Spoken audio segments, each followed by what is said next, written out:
Imagine que você é um soldado americano no auge da Segunda Guerra Mundial. Você foi enviado para uma terra distante para lutar, mas está vendo uma luz no fim do túnel. A folga está no horizonte, e com ela surge a chance de explorar e talvez conhecer uma mulher e se divertir antes de voltar para o combate. Você provavelmente aproveitará as oportunidades que aparecerem, mas assim como na batalha, você precisará de um pouco de proteção durante suas aventuras noturnas. Você vai precisar de uma camisinha. A boa notícia é: o exército americano forneceu camisinhas como parte do seu kit de sobrevivência. Isso é bastante generoso da parte deles, considerando que a borracha estava em falta durante a guerra.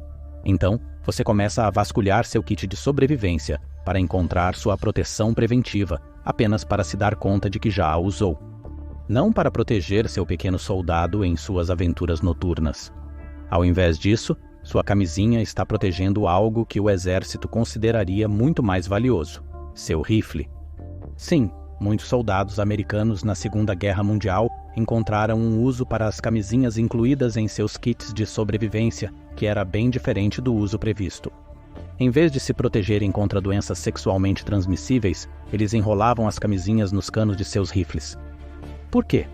Parte do motivo é que a construção de borracha torna a camisinha tão útil para manter coisas fora quanto para impedir que certas coisas entrem.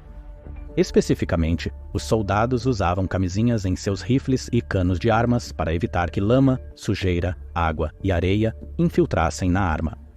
E funcionava. Quando o soldado estava se preparando para o combate, tudo o que ele precisava fazer era deslizar a camisinha velha para fora do rifle, e ele tinha uma arma pronta para uso quase instantaneamente, sem necessidade de limpeza ou desmontagem das partes, porque a camisinha bloqueava qualquer detrito. A prática não se limitava a proteger rifles. Os soldados da Segunda Guerra Mundial encontraram vários outros usos para as camisinhas durante esse período, incluindo usá-las como recipientes à prova d'água para seus fósforos e até transformá-las em explosivos subaquáticos. Era só encher a camisinha com cargas explosivas e ela estaria pronta para uso. Eles até encontraram usos médicos alternativos para suas camisinhas. Elas podiam ser preenchidas com água, se necessário, ou até usadas como luvas cirúrgicas improvisadas para prevenir infecções durante cirurgias de campo de batalha. Parece que os soldados da Segunda Guerra Mundial usavam camisinhas para qualquer coisa, menos para o motivo pelo qual elas foram distribuídas inicialmente. Mas há outro motivo pelo qual os soldados conseguiam ser tão criativos com suas camisinhas: penicilina. O principal motivo pelo qual o exército começou a distribuir camisinhas para as tropas durante a guerra é que muitos acabavam com sífilis ou gonorreia como resultado de suas aventuras com as damas da noite. O problema era que muitos soldados ainda não usavam suas camisinhas, porque o exército também começou a distribuir penicilina para tratar doenças sexualmente transmissíveis nessa mesma época. Por que desperdiçar uma camisinha em perfeito estado com sexo, se você poderia tomar uma injeção para qualquer problema que tivesse e ainda ter sua borracha para manter sua arma segura? Todos esses usos alternativos que os soldados encontraram para as camisinhas levaram brevemente o exército dos Estados Unidos a concentrar novamente sua propaganda na manutenção da abstinência em 1947. Continuaram distribuindo camisinhas, claro, mas sabiam que elas não alcançariam seu objetivo, pois as taxas de doenças sexualmente transmissíveis dispararam entre os soldados durante a Segunda Guerra Mundial. Ainda assim, a história das camisinhas no exército tem um final feliz, sem zoeira. Ao tornar as camisinhas parte padrão dos kits de sobrevivência, o exército quebrou o tabu relacionado ao preservativo na volta para casa. As vendas de camisinhas cresceram quando os soldados retornaram do serviço, levando as vendas a alcançar o ponto em que 42% das pessoas confiavam nelas para controle de natalidade entre 1955 e 1965. Pelo menos, os usos inusitados que os soldados encontraram para suas camisinhas demonstraram sua engenhosidade no campo de batalha. Mas o nível de pensamento inovador empalidece em comparação com a ideia de usar morcegos como arma.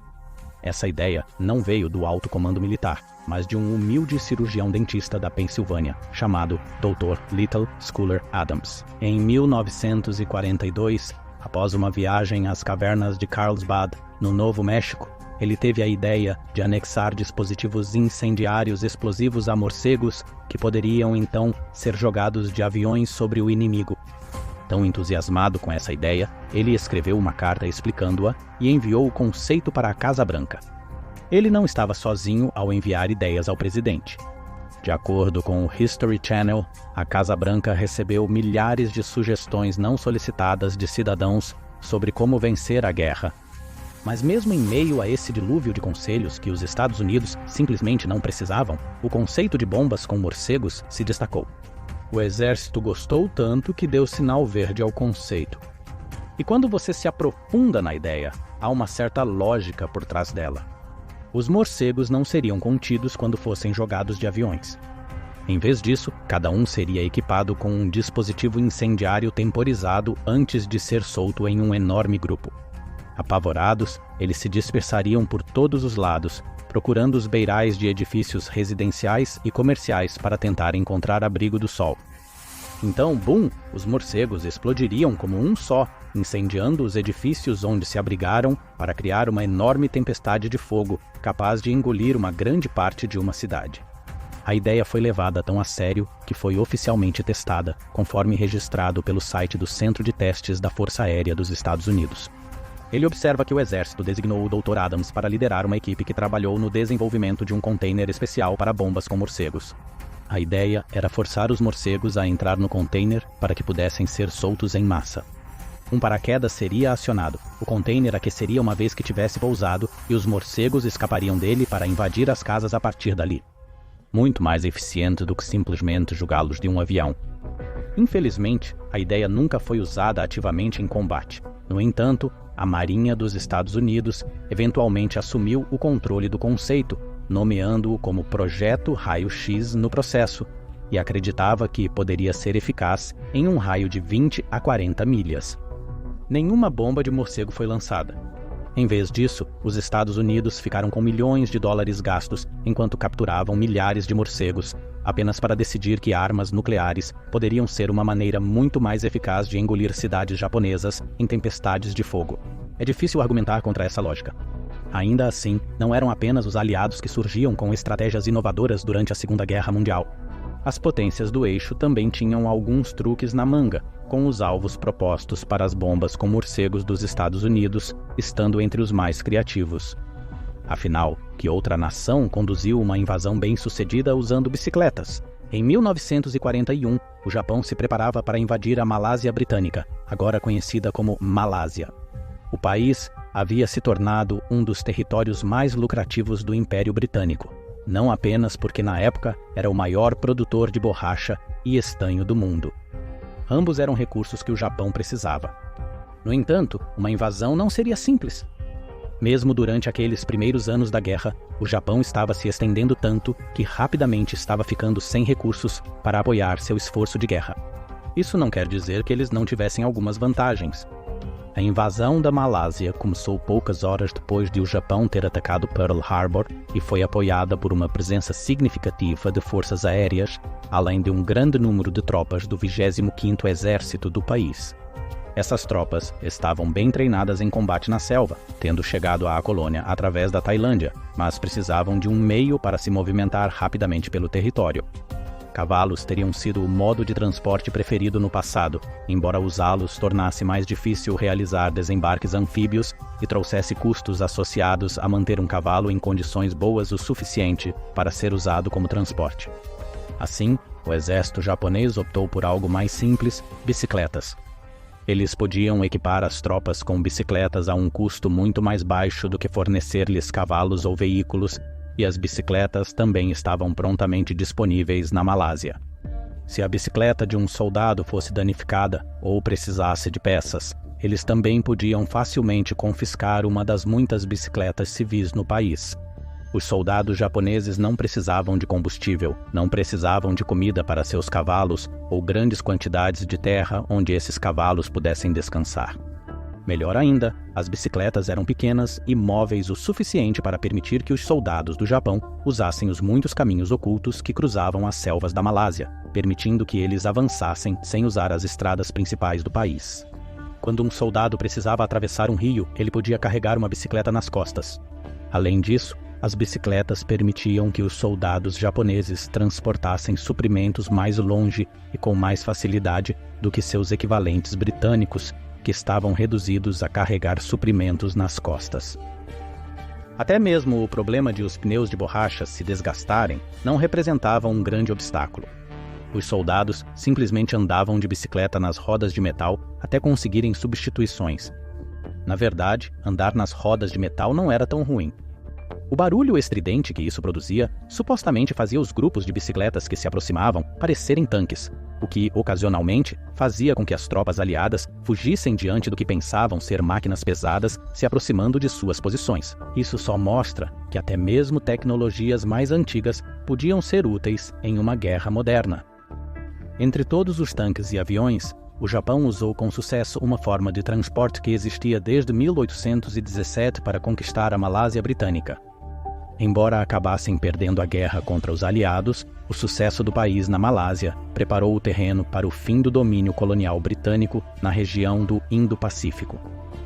O Japão não foi a única potência do eixo que teve ideias malucas para derrotar seus inimigos. Os nazistas tinham mais do que algumas ideias loucas em suas mangas, e embora usar bicicletas na Malásia Britânica tenha se revelado um golpe de gênio, dado o quão mal equipadas estavam as tropas aliadas para defender o país, a próxima técnica se mostrou muito menos bem-sucedida: as Wunderwaffen. Essas armas milagrosas supostamente seriam avançadas e aterrorizariam os aliados, embora a realidade fosse bem diferente. A maioria eram fantasias mirabolantes, impossíveis de serem implementadas. O que nos leva ao Windkanone. O conceito tinha uma certa lógica por trás dele. O canhão de vento nazista seria uma gigantesca arma antiaérea que disparava uma rajada de ar em vez de um projétil. Essa rajada, composta por hidrogênio e nitrogênio, seria tão poderosa que qualquer aeronave aliada que entrasse na corrente de ar seria derrubada do céu. Os nazistas não precisariam usar recursos valiosos para construir projéteis ou munição, porque poderiam dispersar os bombardeios aliados como uma criança soprando os flocos de um dente de leão. Era um canhão massivo, e os testes iniciais mostraram resultados promissores. Testes experimentais realizados em Hillesleben mostraram que a Windkanone era poderosa o suficiente para partir ao meio uma tábua de madeira de cerca de 2,5 cm a uma distância de cerca de 198 metros. A arma realmente podia causar um bom dano, mas havia um problema. Disparar uma rajada de ar em uma tábua de madeira é bem diferente de disparar em uma aeronave que foi projetada especificamente para voar através do vento. Foi assim que os nazistas descobriram que sua arma milagrosa não funcionava. O History Channel relata que foi usada apenas uma vez em uma ponte sobre o rio Elba. Algumas rajadas de ar no céu depois, e ficou claro que a Windkanone havia falhado. Não fez nada para impedir que as aeronaves aliadas sobrevoassem o rio. Ainda assim, não era como se os aliados estivessem imunes a surgir com ideias malucas que não tinham nenhuma chance real de dar certo. Antes de os nazistas começarem a trabalhar em sua Windkanone, os aliados tiveram um conceito que estava igualmente destinado ao fracasso: usar o equivalente a um grande catavento movido a foguetes para atacar as posições alemãs. Batizado de Pangeandrum, nomeado a partir de um termo sem sentido cunhado por um dramaturgo britânico no século XVIII, a arma podia ser vista como uma precursora dos veículos aéreos não tripulados que vemos hoje. Pelo menos, podia ser em termos de ser não tripulada, já que o Pangeandrum era essencialmente uma enorme roda, não muito diferente em aparência de um carretel de algodão que continha um tambor no centro recheado de explosivos. As rodas de cada lado do tambor eram equipadas com foguetes, com a intenção sendo bastante simples: apontar o Pangeandrum na direção de um alvo, acender os foguetes e assisti-lo acelerar em direção ao alvo para explodir ao alcançá-lo. Os aliados investiram muito em seu design também. Como foi originalmente criado para ajudar nas aterragens do dia D, ele podia se mover a cerca de 96 km por hora, graças a ser equipado com 70 foguetes, e tinha potência suficiente para romper uma parede de concreto de 3 metros. Além disso, foi projetado para ser anfíbio. Tudo isso era necessário se o Pangeandrum fosse cumprir seu propósito de atravessar a famosa muralha do Atlântico dos nazistas. A ideia era que a roda movida a foguetes criasse buracos na muralha pelos quais os aliados pudessem, então, dirigir seus tanques. Tinha só um problema. O Pangeandrum era quase impossível de controlar. Por mais chocante que possa parecer, amarrar 70 foguetes a uma roda e esperar que ela siga na direção certa não era a ideia mais inteligente. Os britânicos descobriram isso em primeira mão em 1943, durante um teste malfadado do dispositivo na praia de Devon. No começo, parecia que tudo estava indo bem. O Pangeandrum provou suas capacidades anfíbias ao ser implantado com sucesso de um navio de desembarque até chegar à praia. Foi então que tudo deu errado. Vários de seus foguetes começaram a falhar, criando um desequilíbrio que fez a roda sair do curso original. Ajustes foram feitos, incluindo a adição de cabos de aço para reforçar a roda, mas nenhum deles funcionou. Os cabos frequentemente quebravam, os foguetes frequentemente falhavam e, ainda assim, os aliados continuavam trabalhando no Pangeandrum. Em 1944, os britânicos pensaram que haviam resolvido todos os problemas, o que os incentivou a convidar os principais oficiais navais, cientistas e altas patentes militares para um teste especial em janeiro. Assim como nos testes de protótipos anteriores, tudo começou sem problemas. Surgiu pela água o Pangeandrum e ele começou a se dirigir à praia. Então, um grampo quebrou, seguido por um par de foguetes do dispositivo se soltando. O Pangeandrum girou e foi na direção de um fotógrafo da Marinha Real chamado Louis Clementaski. Ele não viu o perigo a princípio, pois fotografar através de sua lente telescópica deu-lhe a impressão de que a roda estava mais distante do que realmente estava. Foi apenas quando ele olhou para cima e viu a enorme roda de 3 metros movida a foguetes praticamente em cima dele. Felizmente, Clementaski conseguiu sair do caminho, assim como os generais e cientistas reunidos para o teste. Quanto ao Pangeandrum, ele se sacudiu até finalmente colidir com um banco de areia, onde seus foguetes restantes foram sacudidos por explosões violentas que os fizeram voar em todas as direções pela praia. O Pangeandrum foi um fracasso. O Exército Fantasma. Em 20 de janeiro de 1944, os Estados Unidos ativaram a 23ª sede das Tropas Especiais, também conhecida como Exército Fantasma. Sua missão era usar toda a magia de Hollywood da época para enganar o inimigo a acreditar que eles eram uma força muito maior do que realmente eram. De acordo com o Museu Nacional da Segunda Guerra Mundial, o Exército Fantasma tinha 82 oficiais e 1.023 soldados, todos comandados pelo coronel Harry Langdon Reader. Esses 1.000 soldados eram capazes de simular 2 divisões inteiras no campo de batalha. Como? Parte da razão vem do processo de seleção cuidadoso estabelecido para o grupo. Os Estados Unidos selecionaram cuidadosamente os melhores artistas e engenheiros disponíveis para eles, o que incluiu o estilista Bill Blass e o fotógrafo Art Kane.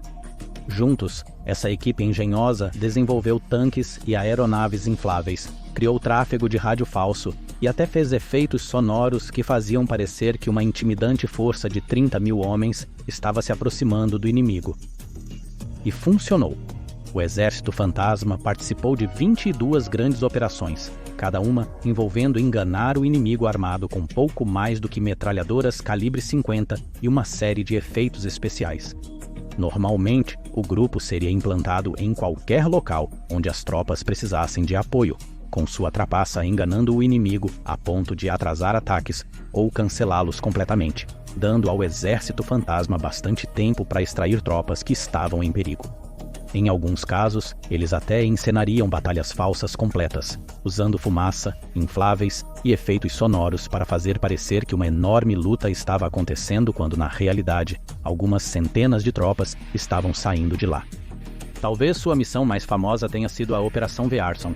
Em 1945, o Exército Fantasma instalou tanques infláveis, simulou o tráfego de rádio e usou alto-falantes para transmitir o som de movimentos de tropas em um ponto específico no rio Reno.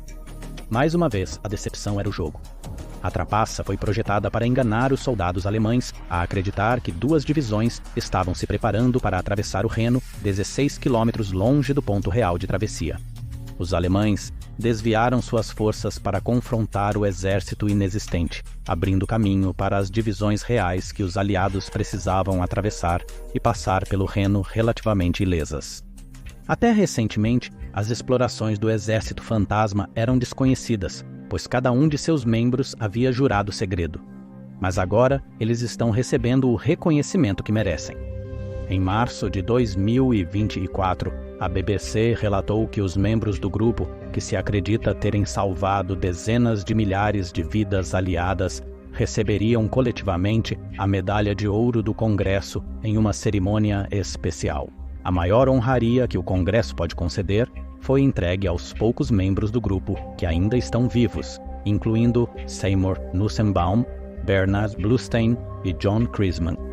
Falando aos repórteres após o evento, Bluestein tinha pouco a dizer sobre seu trabalho na guerra, observando simplesmente que nossa missão era enganar o inimigo, fazer um grande teatro, antes de explicar que não gosta de se gabar do que realizou na Segunda Guerra Mundial. Claro, os Estados Unidos estavam longe de ser os únicos membros dos aliados envolvidos em trapaças e enganos durante a Segunda Guerra Mundial. Os britânicos eram igualmente capazes de enganar as potências do eixo, embora tivessem um método ligeiramente mais perturbador de fazer isso. Isso nos leva à Operação Mincemeat. O título pouco apetitoso dessa operação é nada comparado aos detalhes reais. Em 1943, os aliados estavam se preparando para invadir a Sicília. O problema era que eles não queriam que as potências do eixo soubessem que a invasão estava chegando, impedindo assim que eles fortificassem a ilha contra a força invasora. Afinal, a Sicília era uma localização estratégica muito importante. Garantir seu controle também significaria ganhar controle das rotas marítimas que atravessavam o Mediterrâneo. Além disso, a Sicília tinha campos de aviação ideais para lançar campanhas de bombardeio no continente italiano. As potências do eixo sabiam disso, assim como os aliados, marcando a Sicília como um alvo óbvio após o sucesso dos aliados na Tunísia. Então, o objetivo era simples: convencer o inimigo de que os aliados não tinham interesse na Sicília, mas sim que estavam se preparando para atacar a Grécia, além de lançar ataques distrativos na Córcega e na Sardenha. Tudo mentira, é claro, e é por isso que os britânicos tiveram que inventar uma maneira criativa de convencer as forças do eixo de que esse era o plano real. Um homem morto e sem teto foi a chave para a operação.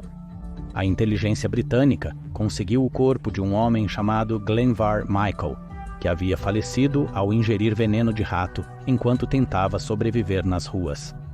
Michael foi vestido com o uniforme de campo de um oficial da Marinha Real, além de ter itens pessoais falsificados colocados nele que o identificavam como o capitão-major interino William Martin. Além desses documentos de identificação, Michael também tinha documentos confidenciais detalhando os planos dos aliados para atacar a Grécia. Com o corpo preparado, os britânicos tinham apenas mais uma coisa a fazer: jogar o infeliz Glenvar Michael no mar, na costa da Espanha. Depois disso, tudo o que podiam fazer era torcer. A inteligência britânica queria que o corpo fosse levado à costa e descoberto por militares espanhóis. Embora a Espanha fosse nominalmente neutra durante a Segunda Guerra Mundial, estava politicamente alinhada com o regime nazista em muitos aspectos, com os britânicos presumindo que qualquer informação que os espanhóis descobrissem sobre os aliados seria passada para os nazistas. A Grã-Bretanha chegou ao ponto de alertar os espanhóis para ficarem atentos a um fuzileiro naval morto, pois ele carregava documentos que precisavam ser recuperados. A aposta valeu a pena. Michael foi encontrado e as mensagens colocadas em seus bolsos foram enviadas para os nazistas. Isso abriu caminho para que os aliados lançassem a Operação Husky na Sicília. Essa operação envolveu 3.000 navios, 4.000 aeronaves e 150.000 soldados. Quanto à defesa nazista, era pouco mais do que um par de divisões alemãs, totalizando cerca de 60.000 soldados que estavam mal preparados para a ofensiva porque os nazistas acreditavam que os desembarques aconteceriam na Sardenha e na Córcega. A operação não foi uma varredura limpa para os aliados. Eles ainda perderam 24.850 soldados durante 38 dias de luta, mas sem a Operação Mincemeat, eles teriam enfrentado uma força de combate muito mais poderosa que teria fortificado adequadamente a Sicília contra a invasão. Descubra por que a Segunda Guerra Mundial foi mais mortal que a Primeira Guerra, ou assista a este outro vídeo ao invés disso.